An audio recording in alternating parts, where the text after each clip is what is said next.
We're back with more clips from training camp. Today we're going to be looking at Deuce Vaughn, rookie running back of the Dallas Cowboys, who's very fun to watch. But before we dig in, you have to hit that subscribe button so you stop missing out of clips on your favorite players from training camp. I'm talking about your favorite rookies, guys from your team, guys who will be on your fantasy team. They're all going to be right here. I'm rolling out clips on the daily, multiple a day, high school footage as well, and then also fantasy football analysis, and I'm with you 365 days a year. So hit that button, stop missing out. But let's take a look at Deuce Vaughn. There's a lot to say about this running back. He's fun. Also got over a minute of clips.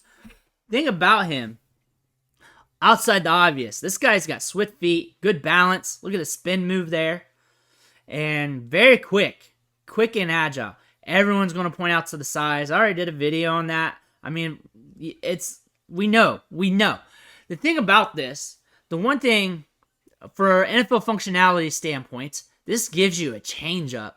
And if you ever played on the defensive line, you're trying to shed a block, and they switch it to the smaller running back who's explosive like this, smaller like this, and they're coming at you, you're trying to shed your block, and all of a sudden he comes whizzing by you, and you're looking down low, and now you got to make an extra movement to get down to get to him and do that while shedding the block. It makes things a little tougher, makes things a little harder.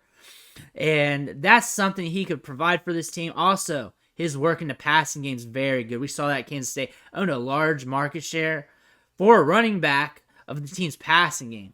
He's very good in the passing game, very explosive, and very compact for his frame too. Look how compact he is. Going to be an interesting player to monitor throughout the offseason, how he climbs the depth chart. And there's a lot of jabronis behind Tony Pollard. It's not like we got world beaters here anymore. So this is going to be fun to see how they use him, how they implement him, how they game script for him, where he's going to be at.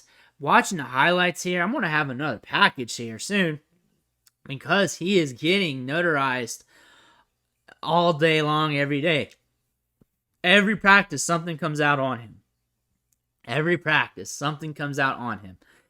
For size in fantasy football, the odds are stacked against him for being a top-tier producer, and that's the same for anybody drafted in the latter part of the draft for a late-round pick. You can talk about that all day. But one thing you want to know is the ambiguity in the offense at the running back position behind Tony Pollard, how that would look like. The volume in the passing game, how that would look like. The odds are still stacked against him being a top-tier producer in fantasy, especially for the long term. But that's just obvious. But for how he could potentially win for you in the long term would probably be if something happened to the starting running back. He's on the team. He's got a role. And they decide to go hog wild with the passing game at that point. They're chucking it 70-75% of the time in the passing rates. And they're using him in the passing game, and he's getting 5 targets a game or so. Where he's good at is the passing game. Where that can be functional in fantasy is him getting those checkdowns. And then he's very explosive. He can honestly pop off a few big runs here and there. So there is some good things in his game.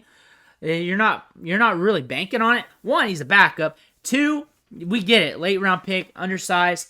So fantasy football-wise, he's just more dynasty related, more late round waiver wire watch guy that you're looking at, honestly. And you're going to say that with any other backup, really, in the league, because it's all opportunity at this point, at this stage of the game, especially at his draft capital. But all in all, functionality at the NFL, he's going to give it to you. As long as he keeps developing, as long as he keeps getting better, he's going to be a good player. And that's all you can really ask for, especially where he went in the draft. He can really add some value to this team and really help this team out. Let me know what you think in the comments below. I want to hear about it. Hit that subscribe button if you haven't already so you can stop missing out on these clips. I want to thank you for watching. Catch you on the next video.